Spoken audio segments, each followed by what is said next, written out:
আসসালামু আলাইকুম। আজকে আমি বানিয়েছি টমেটো সস। এটি খেতে বাজারের কেনা সসের থেকেও অনেক বেশি টেস্টি এবং হেলদি।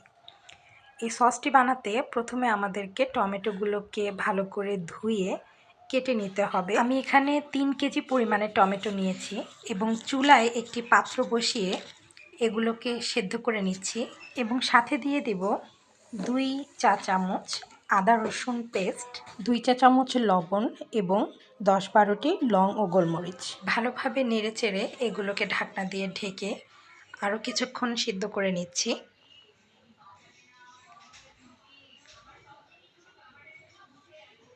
এ পর্যায়ে আমার টমেটোটা সিদ্ধ হয়ে গিয়েছে খুব ভালোভাবে। এরপর এগুলোকে চুলা থেকে নামিয়ে ঠান্ডা করতে রেখে দেব এবং ঠান্ডা হয়ে গেলে এগুলোকে একটি ব্লেন্ডারে ভালোভাবে ব্লেন্ড করে নিব।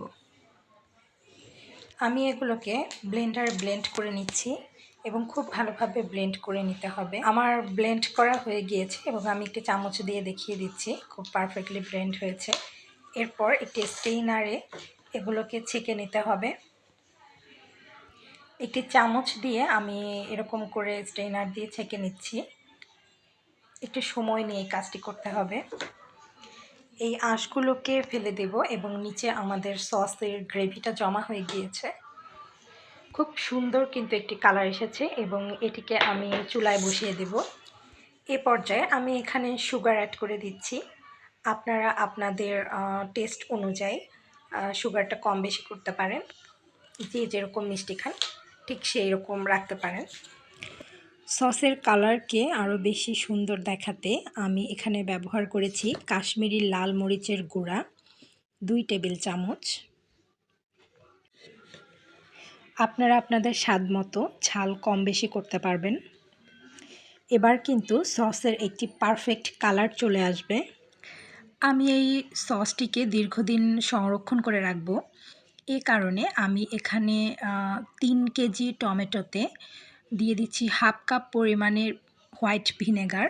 এই হোয়াইট ভিনেগারের কারণে টমেটো সসটাকে আপনারা দীর্ঘদিন ধরে খেতে পারবেন। এখন শুধু এটাকে জাল করার পালা। যতক্ষণ পর্যন্ত না এটা সসের পারফেক্ট একটা টেক্সচারে আসে ততক্ষণ পর্যন্ত ভালোভাবে চুলায় এটিকে জাল করতে থাকব। ফাইনালি আমাদের সসটা কিন্তু পারফেক্টলি হয়ে গিয়েছে এবং এবার এটিকে নামিয়ে আপনাদেরকে পরিবেশন করে দেখাচ্ছি। তৈরি হয়ে গেল আমাদের টমেটো সস রেসিপি, যেটা আপনারা অনেক দিন পর্যন্ত ঘরে রেখে সংরক্ষণ করে খেতে পারবেন। ধন্যবাদ।